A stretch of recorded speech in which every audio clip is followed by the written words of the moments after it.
सर्वोच्च न्यायालय के मुख्य न्यायाधीश जस्टिस चंद्रचूड़ ने सेम सेक्स मैरिज अर्थात समलैंगिक विवाह से जुड़ी सारी याचिकाएं सर्वोच्च न्यायालय में स्थानांतरित कर ली हैं। ये वो याचिकाएं थीं जो विभिन्न उच्च न्यायालयों में विचाराधीन थीं और उन पर सुनवाई चल रही थी।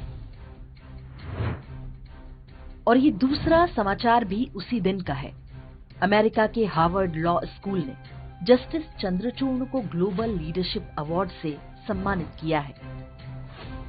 इससे पहले आपने सुप्रीम कोर्ट के किसी पदासीन जज को इस तरह के पुरस्कार दिए जाते नहीं सुना होगा, वो भी एक ऐसे विश्वविद्यालय द्वारा जो इन दिनों भारत और हिंदू विरोधी गतिविधियों का अड्डा बना हुआ है।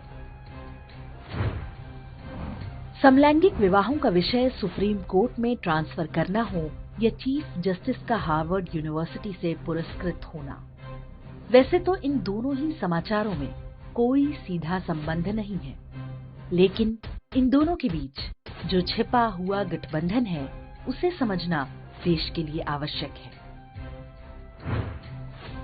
भारत में कोई समलैंगिक जोड़ा साथ में रहना चाहे तो रह सकता है।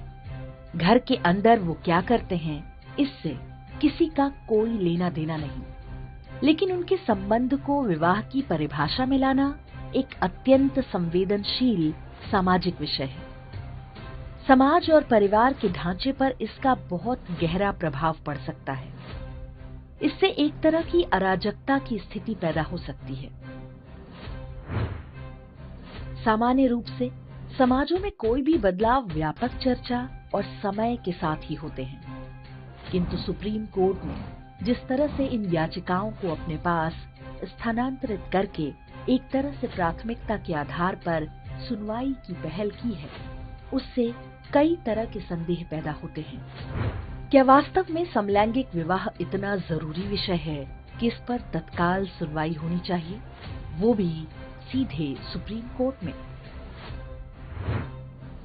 कुछ पश्चिमी देशों ने समलैंगिक विवाह की अनुमति दे भी रखी है।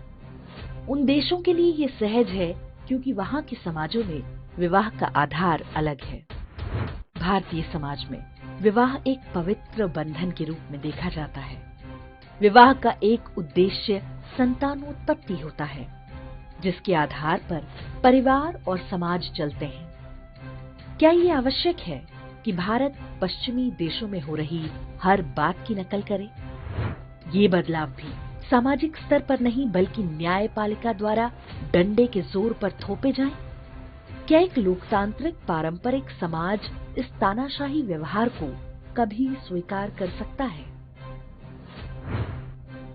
भारतीय परिवार लंबे समय से वामपंथी शक्तियों के निशाने पर है।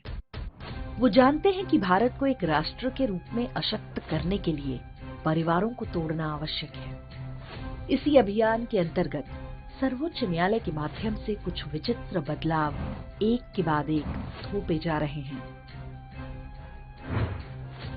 सुप्रीम कोर्ट ने विवाहेतर संबंधों और व्यभिचार को अपराध की श्रेणी से हटा दिया। अब यदि कोई महिला पति के अतिरिक्त किसी पुरुष से संबंध बनाती है तो उसकी अनुमति है। महिलाओं को युद्ध के मैदान में भेजने को लेकर सुप्रीम कोर्ट ने सेना पर धौंस जमाई। वेश्यावृत्ति को कानूनी मान्यता देने की घोषणा न्यायालय के माध्यम से हो चुकी है। लिव इन रिलेशनशिप को वैधानिक मान्यता मिल चुकी है, जिसके बाद से इससे जुड़े अपराधों की बाढ़ आ गई है। गर्भपात के नियमों में बदलाव कर दिया गया। अब अविवाहित लड़कियों को भी अबॉर्शन की छूट है। सुप्रीम कोर्ट के आदेशानुसार कोई महिला अब पति की सहमति बिना ही गर्भपात करा सकती है। इसी तरह प्रयास हो रहे हैं कि कोई महिला चाहे तो अपने पति पर भी बलात्कार का आरोप लगा सके। इसकी सुनवाई चल रही है।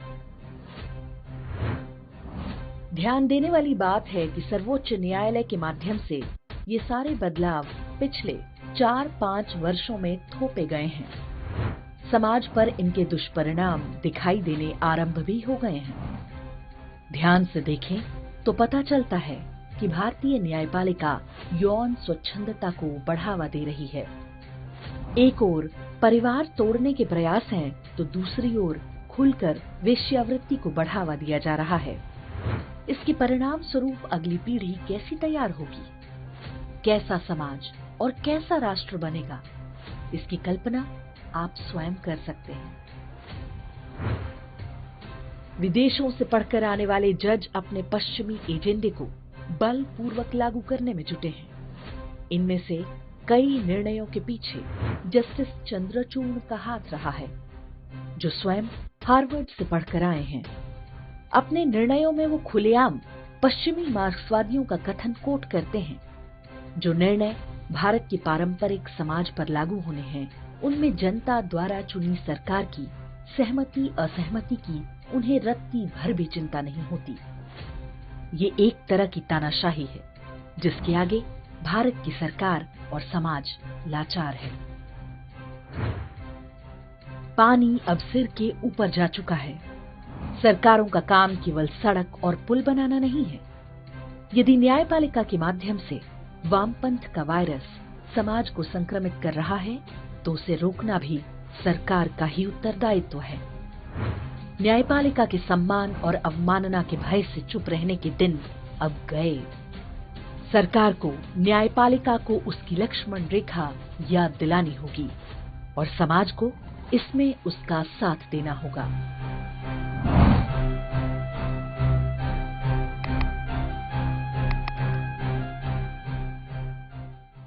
इंडेक्स ऑनलाइन के वीडियो समाज को समर्पित हैं।